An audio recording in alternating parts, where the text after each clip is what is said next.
Et il n'y a pas de retraite ici-bas. Ce n'est qu'en Christ que vous êtes en sécurité.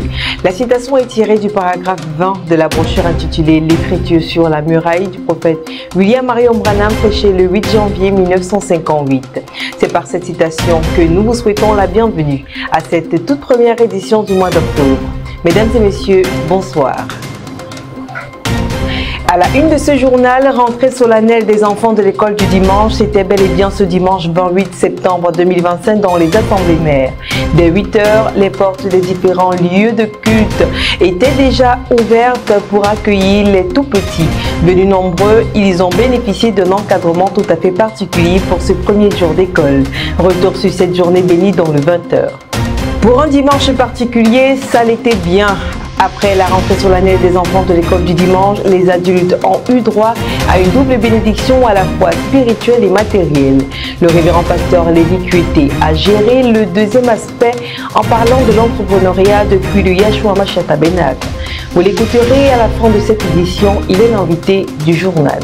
Célébration du 10e anniversaire de la dédicace du Love Divine Sanctuary, les dates sont connues. Le révérend pasteur Samuel Barouya et son assemblée ont décidé de marquer un point d'arrêt pour dire merci au Seigneur pour son soutien tout au long de ces 10 années. Les détails, vous les aurez dans cette édition.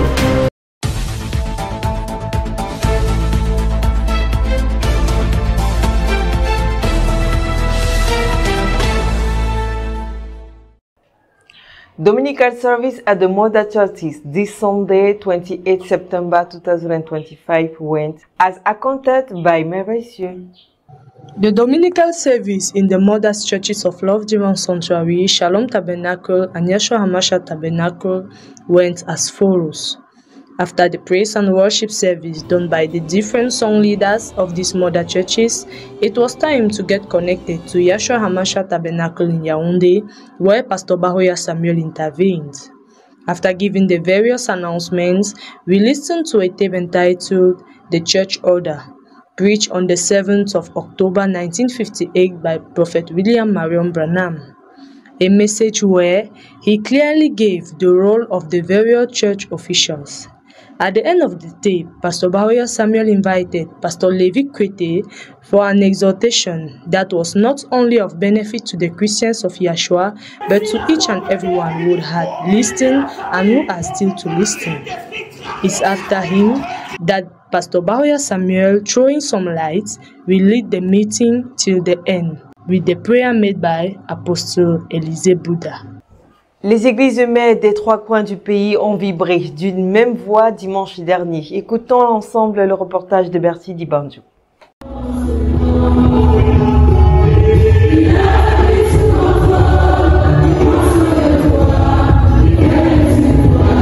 Le 28 septembre 2025 fut une date marquante pour le Love Divine Sanctuary de Douala, le Shalom Tabernacle d'Idia et le Yahshua Hamashiach Tabernacle de Yaoundé.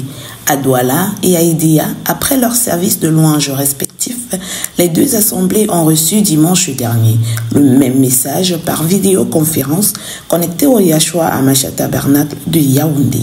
Sous l'hôte du révérend pasteur Samuel Barouya, les trois églises mères ont suivi la bande du prophète William Marion Branham intitulée L'ordre dans l'Église, prêché le 7 octobre 1958, qui présenta clairement le rôle des différents offices de l'Église.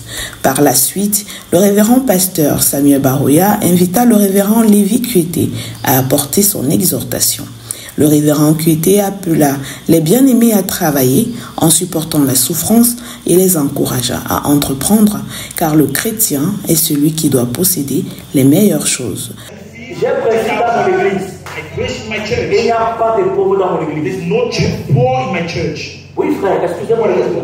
Aucun prédicateur n'attend la dîme. No preachers waiting for the Tous les time. prédicateurs travaillent. All the preachers are Et ne working. pas me couper le cou un jour pour la dîme. They should cut my neck for it. Alors sortez travailler. So go out and walk. Je pense qu'on devrait travailler. I think we have to walk. Yes. Amen. Nous devons travailler. We have to walk.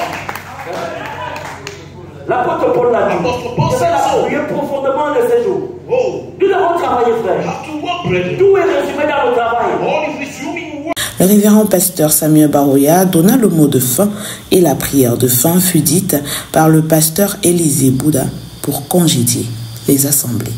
Nous vous l'annoncions en titre, chers téléspectateurs, après la rentrée scolaire qui a eu lieu le 8 septembre dernier sur toute l'étendue du territoire, les enfants de l'école du dimanche ont eux aussi repris leurs activités pour cette nouvelle année. La rentrée solennelle, c'était donc ce dimanche 28 septembre 2025. Lumière Faut Pas nous donne les grandes lignes de ce premier jour de classe au Shalom Tabernacle d'Edea. Comme dit un dicton, les dimanches se suivent mais ne se ressemblent pas. Il en est de même pour toutes les rentrées. La rentrée de cette année 2025-2026 a été spéciale en son genre. C'est sous la coordination du frère Gabriel Mifuma et la supervision du révérend Soukam Tepol que s'est tenu ce premier jour de reprise d'école le dimanche, ce dimanche 28 septembre à 8h30. Les enfants étaient subdivisés en deux classes. Les classes des grands qui sont venus aussi nombreux pour recevoir des enseignements de leurs moniteurs. Ces enseignements qui sont tirés de la Bible et des brochures du prophète William Marion Branham. Il y avait également la classe des tout-petits qui ont, eux aussi, reçu leur part d'enseignement à leur niveau. C'est donc le frère Gabriel Mifuma, directeur de l'école du dimanche, qui a pris en charge de gérer les deux classes, tout en révisant sur les actes de piété pour la classe des grands, la biographie du prophète William Marion Branham et les faits qui se sont déroulés après sa naissance pour les tout petits. Après cela, le pasteur Soukam Tepol a encouragé les enfants à être des exemples, non pas seulement à l'église, mais partout où ils se trouvent. Ce qui revient donc aux parents, cette tâche de leur inculper cela chaque jour afin qu'ils le mettent réellement en pratique. L'école du dimanche de ce matin, ça a été aimable. Nous avons parlé des actes de piété, nous avons parlé des offrandes, des dîmes. Et j'ai été émerveillée. Shalom peuple de Dieu. Aujourd'hui, ce dimanche matin, en allant à l'école du dimanche, j'étais très heureux de retrouver mes amis et mes camarades de l'école. Et en parlant du cours, j'ai trouvé que le cours de ce matin était très riche et très important. En tant que parent, les attentes par rapport à l'école du dimanche sont presque les mêmes. À savoir que les enfants soient vraiment imprégnés de la parole de Dieu afin que celle-ci les transforme. Puisqu'elle nous dit, enseigne à l'enfant mes voies afin que devenu grand, il ne s'en détourne pas. C'était le premier jour de leur rentrée. Le reste des jours, puisse le Seigneur continuer à inspirer et à soutenir les moniteurs pour que cette année soit de nouveau bénéfique pour les enfants. Les enfants du Yeshua Mashiach Tabernacle n'étaient pas en reste. Ils ont également retrouvé leur école du dimanche. Chants, danse et rires ont marqué cette reprise tant attendue. Joy Mouzon, plus de détails. Dimanche 28 septembre 2025 marquait la rentrée solennelle de l'école du dimanche du Yeshua Mashiach Tabernacle de Yaoundé.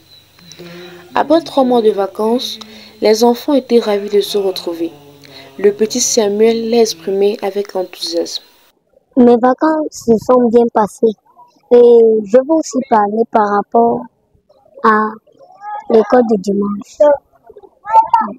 Bon, j'ai mis en pratique les leçons des monitrices et j'ai vu que, et durant les vacances, j'ai aussi constaté que Dieu est un souverain car il m'a ramené des vacances en paix et en santé. Dès 8 heures, enfants et monitrices ont partagé les moments marquants de leurs vacances, puis le pasteur Omban Christian a enseigné sur le thème « Jésus, le modèle de tout enfant », tiré de Luc chapitre 20, versets 40 à 50.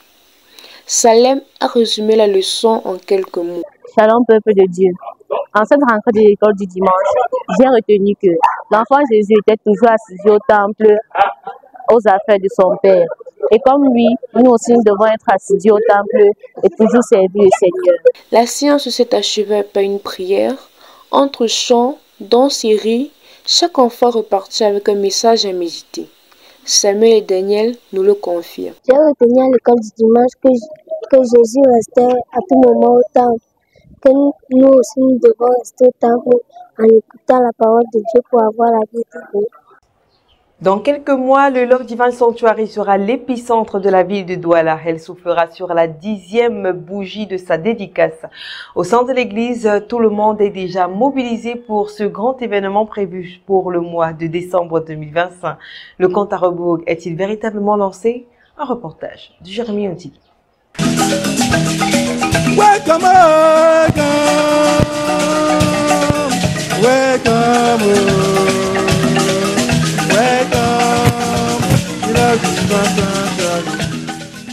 Il y a 10 ans aujourd'hui, cette mélodie était le mot de bienvenue à Port-Sawa. Dans nos différentes investigations, nous avons abordé quelques révérends qui nous ont confié que l'année 2015 a été d'une effervescence exceptionnelle pour la ville de Douala à l'occasion de la dédicace du Love Divine Sanctuary. Bien-aimés frères et sœurs, beloved brothers and sisters, réellement au nom de l'Assemblée de Love Divine Sanctuary, on behalf of this assembly, Love Divine Sanctuary, et en mon nom en tant que pasteur local, and in my personal name, j'aimerais vous souhaiter à tous une chaleureuse bienvenue. I welcome all of you warmly à cette dédicace. To this dedication service. Et que Dieu vous bénisse. And may God bless you. Comme si de rien n'était, 10 années sont passées. Ce bâtiment dont l'existence ne vient pas de la volonté des hommes, mais d'un ainsi dit le Seigneur, sera à nouveau l'attraction de la ville de Douala. Et en réalité, elle soufflera sur sa 10e bougie. Au sein de l'église, le compte à rebours est en marche. Prévu pour décembre 2025, les préparatifs de cet événement ne sont plus à la traîne. Partant de l'aspect financier, la mise en place des différentes commissions à l'aspect spirituel, je peux vous rassurer, les batteries sont activées. On se rappelle il y a quelques mois, ce bâtiment s'est revêtu de nouvelles tôles pour briller de la plus belle des manières en décembre 2025. Entre brainstorming et implémentation, jusqu'ici, les chrétiens se dirigent tout droit vers les grandes réalisations pour cet événement. Le frère Lionel Marin et la sœur Mélissa Binam se sont dit oui devant le maire au centre d'état civil d'Ezeka le samedi 27 septembre 2025. La bénédiction nuptiale, elle, se fera au Love Divine Sanctuary ce samedi 4 octobre 2025. Nous rendons grâce à Dieu pour la première étape qui s'est plutôt bien déroulée. La suite est encore entre ses mains. Une seule prière commune, que le Seigneur bénisse effectivement ces jeunes couples. Page santé à présent, Octobre Rose est consacrée à la lutte contre le cancer du sein. Cette maladie touche des millions de femmes à travers le monde. Mais lorsqu'elle est détectée tôt, cette maladie touche des millions de femmes à travers le monde. Mais lorsqu'elle est détectée tôt, les chances de guérison sont très élevées. Durant ce mois, la sensibilisation, le dépistage et la solidarité sont au cœur des actions pour sauver des vies. Josiane Dilo, reporter santé. Octobre Rose est consacré à la lutte contre le cancer du sang. Le cancer du sang, qui est aujourd'hui la première cause de mortalité par cancer chez la femme, mais il peut être vaincu si détecté à temps. Parlant de sensibilisation, Octobre Rose est l'occasion de rappeler l'importance de parler du cancer du sang, d'informer les femmes et de briser les tabous. Le dépistage se fait par l'auto-examination qui doit être fait chaque mois dès 20 ans. Et une mammographie est recommandée à partir des 40 ans ou plutôt si la femme présente des antécédents familiaux.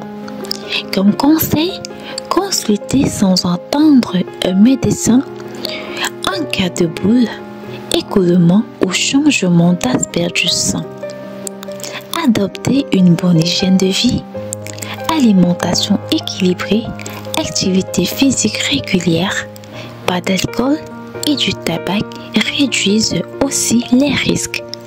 Alors, détectez tôt, le cancer du sang se soigne efficacement. Parler, dépister et agir sauve les vies. Josiane Dilo, reporter santé, PCI. L'invité du journal, c'est maintenant. Le révérend pasteur Lévi Kuité répond aux questions de Célestin Tchewi. Bonjour, apôtre Lévi. Bonjour, mon frère. Merci d'être les nôtres encore sur les antennes de PCI TV. Vous avez été invité par le Ram Baria Samuel. Vous, avec nous ce matin, pouvez-vous nous présenter qui est vraiment apôtre Lévi Kwete? Déjà, le plaisir est partagé. C'est une grâce que je sois là. Justement, l'ancien m'a invité à une autre casquette aussi.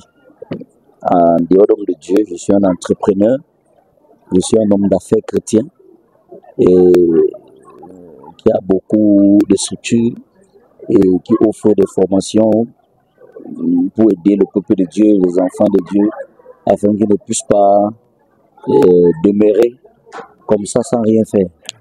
Voilà, je suis ici en tant qu'entrepreneur ce matin. Mais vous avez beaucoup d'autres casquettes. Présentez-nous un peu, on veut vraiment savoir. Oui, je suis capitaine d'aumônerie, accrédité des Nations Unies. Mais je suis aussi inspecteur départemental aux droits de l'homme, appelé précisément le Haut Commissariat d'intervention générale. Je suis aussi un membre du syndicat des détectives privés du Cameroun. Je suis PDG de 2 à 3 structures, avec bien sûr ma chaîne récemment créée, Lévi TV, ma chaîne virtuelle. Et voilà un peu, en quelques mots, ce que je peux dire de ma personne. S'il faut en citer, on prendrait le temps. Ok, merci. Déjà, je pense que nos téléspectateurs, quand ils vont nous suivre, ils vont, s'ils sont vraiment intéressés de connaître, ils vont voir comment entrer vraiment en contact avec vous. Vous avez fait une intervention ce jour ici à Yahshua Hamashiach Tabernacle. Quel message avez-vous voulu passer au peuple de Dieu? Exactement.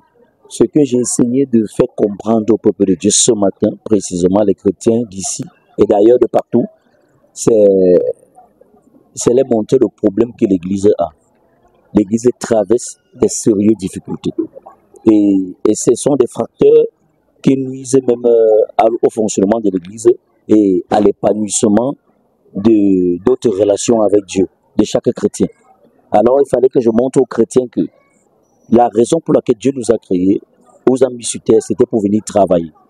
Voilà pourquoi la prochaine fois je vais développer, nous sommes sur terre pour travailler. On a une mission, c'est de travailler, non seulement pour les intérêts du royaume de Dieu, pour aussi participer dans la nation à laquelle Dieu nous a placés et des multiples responsabilités. Un chrétien devrait être capable d'assumer toutes ses responsabilités. Il devait avoir un niveau de vie peut-être pas tellement élevé comme on pense, mais il devait avoir le strict minimum pour vivre, comme l'apôtre Paul a dit, à n'être à charge de personne, au contraire à travailler pour soutenir ceux qui sont dans le besoin. J'ai essayé d'amener mes jeunes frères ce matin à se réveiller, à regarder l'urgence que si nous ne faisons rien, la génération qui suit va vraiment sombrer. C'est ce que j'ai essayé, le message que j'ai essayé d'apporter à l'église ce matin, et je pense que les gens ont bien saisi. Merci pour ce message. Vraiment, je pense aussi avec vous que les gens ont saisi ce message. Mais vous avez eu tellement d'expérience. Pouvez-vous nous présenter et partager avec ceux qui vont nous suivre un peu 2 ou 3 expériences? Mes expériences, ce sont des chapitres. C'est-à-dire qu'il en faut du temps pour pouvoir vraiment parler de ça. Voilà pourquoi j'aurais voulu prendre un jour uniquement parler sur mes expériences. Mais le seul et celui que j'aimerais en parler pour encourager les bien-aimés. Parce que l'Église, les croyants ont un problème, c'est qu'ils se découragent rapidement dans l'entrepreneuriat. Et ils se disent qu'en épuisant les échecs, ça montre que Dieu n'est pas dans la chose. Ou bien ils ont fait un mauvais choix, ou bien ils se sont mal pris. C'est forcément pas ça. Et il y a des réalités dans l'entrepreneuriat que pour pouvoir réussir, il faut les échecs. Ce sont les échecs-là qui bâtissent en nous les hommes d'affaires de demain, les hommes forts de demain. Et les gens ne doivent pas se décourager. Je vais prendre l'expérience de ma savonnerie, par exemple. Je l'ai commencé, comme je disais, à 70 000 francs. J'ai fait des tests et des tests et des tests. J'ai échoué. J'ai commis beaucoup d'erreurs en voulant faire ce qui est bien. Il y a des moments où je suis tombé carrément, où je n'avais plus 5 francs. J'ai perdu tout espoir. je suis allé demander recours aux personnes que donnez-moi du capital, je vais me relever. Et personne n'a été vraiment capable de me soutenir.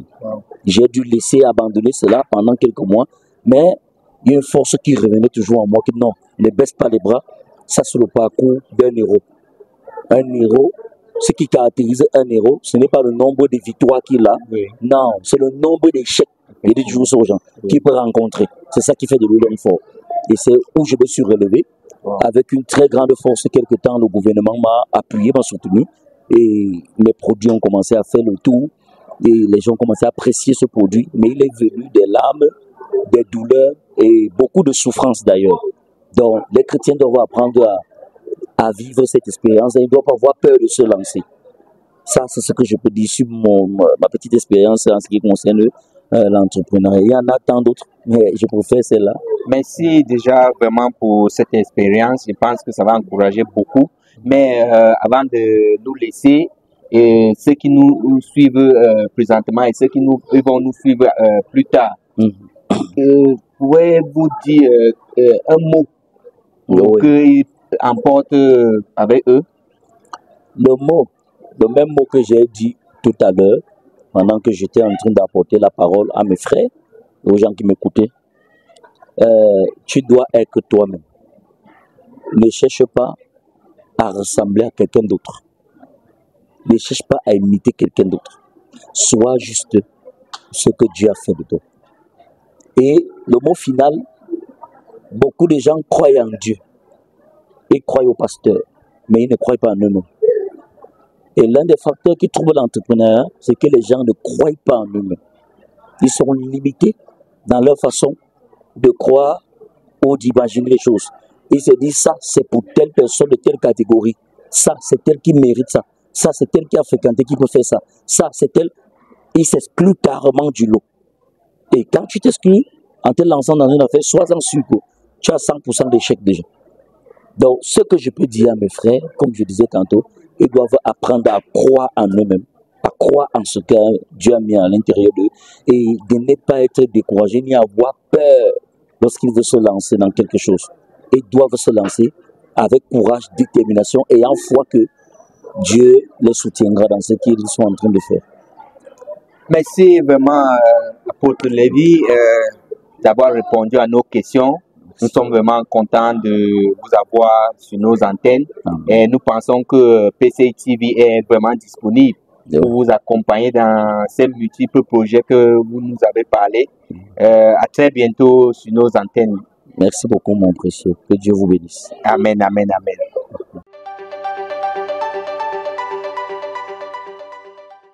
C'est la fin de cette toute première édition du mois d'octobre. À la caméra et réalisation Merveille MC, collaboration Jules-Pierre Mounet, coordination générale Ghislain Gonguet, supervision générale le révérend pasteur Samuel Baouya. Excellent mois d'octobre sur la meilleure des chaînes TV.